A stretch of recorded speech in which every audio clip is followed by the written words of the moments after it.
Hello, hello, hello, hello, hello. How are we all getting on today? We're doing another untitled video. Isn't that freaking magnificent? Right now I'm setting up the tripod. Why wouldn't I be setting up the tripod? I have to set up the tripod if I want the camera stable. I'm kind of worried now that it's going to start raining, but I won't say anything just in case I jinx something.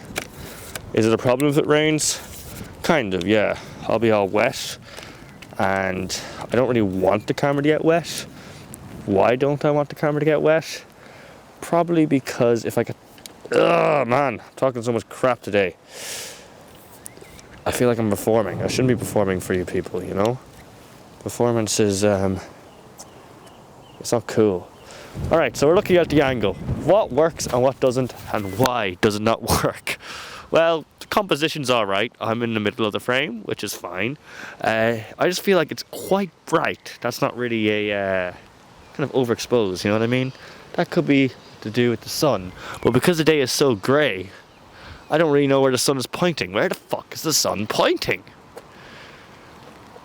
I don't know. Like, it's just a grey, shitty fucking day. Okay, guys. I'm worried. I'm gonna grab my gear and I'm gonna feck off somewhere else. I'm gonna feck off over here, where there's a bit more shelter. This camera costs money that I don't have, money that I used to have because I bought it. What do you think about this? I feel like the lighting looks interesting here. It's a little bit kind of, fuck it, this is the setup. What am I gonna do? I'm gonna do ISO a little bit higher. Oh man, that looks nice. We'll go 800 ISO. 800 ISO.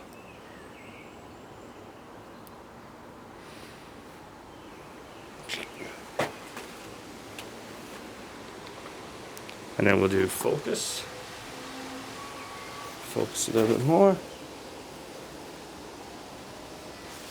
Focus it on me. Am I focused? I guess I am. And then we'll zoom in to about 30. Alright guys, this is the angle that I'm going with. I'm going to put this away, like the display screen, so I don't get furthermore distracted. Is this camera angle perfect? No. Here is way too white and way too overexposed. I could maybe turn down the ISO, make the image a little bit more nicer, but I'm not going to do that because this is the Untitled series where everything is improvised and everything is not perfect. I watched a video today, an interesting YouTube video. What was the premise of the interesting YouTube video? Essentially, they were looking at the movie Adaptation. Has anybody ever seen the movie Adaptation? The movie Adaptation has Nicolas Cage in it, and he wants to be a writer. Okay? He wants to be a writer. He wrote a successful screenplay, and now producers want to kind of hit him up being like, you're talented, let's write a screenplay.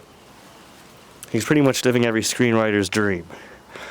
Anyway, he's too afraid to start pretty much. He wants to write something unconventional. He wants something perfect. He says, I want to write a screenplay that's perfect before I've even started making the screenplay. That was his first mistake, according to this video. I'll link the video down below just so you know. Like, you know, it's better to shout the guy out than not shout him out. But pretty much,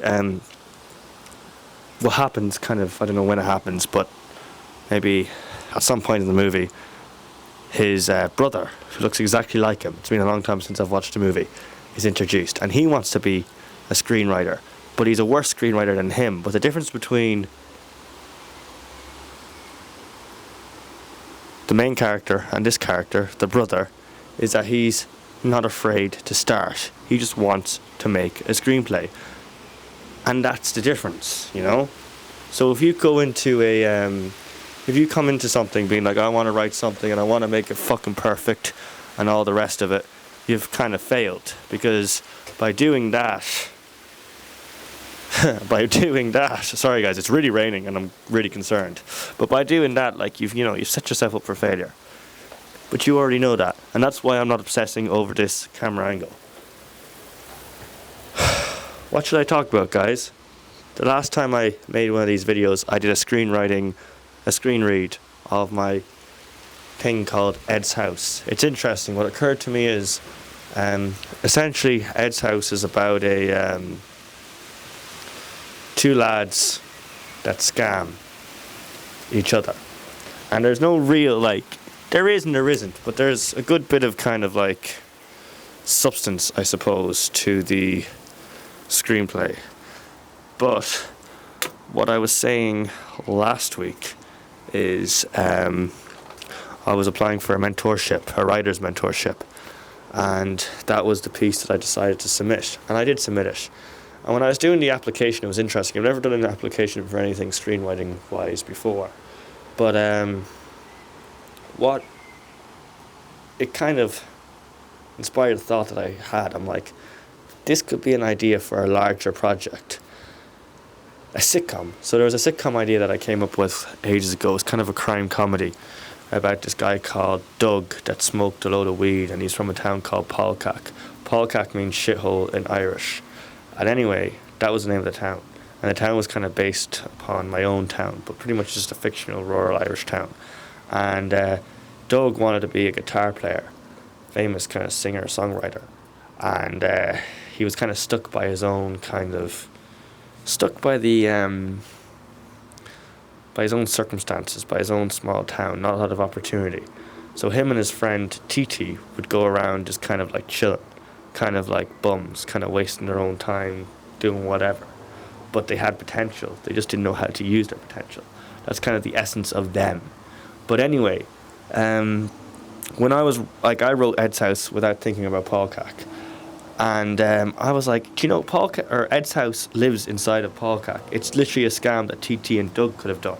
So pretty much I got rid of TT and Doug's names, and I just switched them around with the names of Seamus the Crusty and Levi the Lightfingers, who are the two guys in Ed's House. So pretty much, I don't know if I'll get accepted into this application mentorship, but if I do, I would hope to make Ed's House as a short film in itself, but have that as a proof of concept for a larger project like Polcack. And yeah, I'm going to look into more kind of sitcom story structure writing, because yeah, I can't really remember exactly how it works, but I know that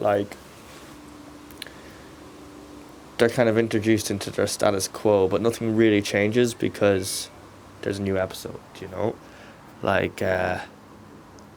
A shitty example, Big Bang Theory. Leonard's always after Penny. He comes close to getting Penny by doing something stupid, I don't know, can't think of a Big Bang Theory episode, but maybe he goes and tries to have a date with her, but then Sheldon or whoever distracts him, being like, oh yeah, you need to go to the comic book store and do this, that, the other. And then Leonard's like, no, I need to go and get Penny. And then Sheldon's like, no, you need to do this. And then there's some B story that's kind of attached to that, and that's Howard and the other guy, Raj. But yeah, that's just basic sitcom shit, I guess. But I wouldn't really want this to be a sitcom per se. I'd like to have a defined, that's what the UK and Ireland do a bit better than America. We don't have 20 seasons or something. We have maybe 1 or 2 seasons. So that's what I would like. I'd like a bit of an ending, you know, kind of a feature-length film, just spread out into 20-minute, half-an-hour episodes. That's the dream, man. That's the dream. But yeah, I won't talk more about Polcack / Ed's House, because that's just up for speculation. But other good news, I was talking about getting a film screened, and that's happening. It's just not the film that I was making. It was a different film. So there's a thing called Little Cinema that happens in Galway every month or so. I made a film way back called The Irish Housing Disaster. I think I mentioned it briefly on this channel before. It's on this channel. The film is on this channel, so if you want to watch it, you can. If you're around, will I dox myself? If you're around Galway City on the 24th of June, come down to Little Cinema and you can watch my movie and meet me if you give a fuck about meeting me and watching my movie. Because I'm such a big deal, man. I'm known by the Supermax staff because I like to buy Supermax. that's totally irrelevant. But anyway, what was I saying? Yeah, that's going to be showing in the little cinema, so that's a positive. That's something that I wanted to get screened for a while. That's probably the video that I'm most proud of on this channel as of right now. But the other film that I was talking about, Fred Dempsey Story, it's done, but I don't like it. I'm watching it back and I just don't fucking like it. I've said it. I don't like it. I've sent it on to 2 people to give me critiques, and they've given me critiques. Fair play to them. But I'm going to add a scene or something. I'm going to add something more to it. I've got ideas. There's Dinner Date that I read out on this channel before. I was thinking of like amalgamating that script into a Fred Dempsey script. I think I've read Fred Dempsey. I don't know if I've read that script on this channel yet, but I might have. It might be interesting for a future video for me to read that script and then to kind of like show you how I started recording with this script in mind, and then I completely changed it within the edit, because sometimes that happens. Now, it doesn't happen in like big fucking productions, because, or kind of middle scale productions, because I think if it does, then what happens is you've wasted money or the budget, you know? But that's kind of how I create. I'm kind of lucky in that sense, because I'm so small and nobody gives a fuck about me, that I can kind of do what I want. But it's mad. Like, when you have, like, when you're small like this, when you're just you, a camera and a microphone and a few mates, you've got almost more freedom than you would if you had all the money in the world. And, like, I know they say money buys freedom, but sometimes money can also buy limitations. Like, if you're working with all these other, like, producer guys and they wanted this, that, the other, like, fair enough, they can probably get your film seen, but they mightn't show the film that you wanted to make be seen. So it's weird like that. It really is. But yeah, I think that's been the end of this video. I might actually make another one today, just because I'm aware that I haven't made enough of these. Here's what I'll do. There's this video that was a bit kind of messy. I'll walk down there to a different location and I'll make another video just talking about the events of the last week, because they've been pretty crazy. But for now, I am over and out.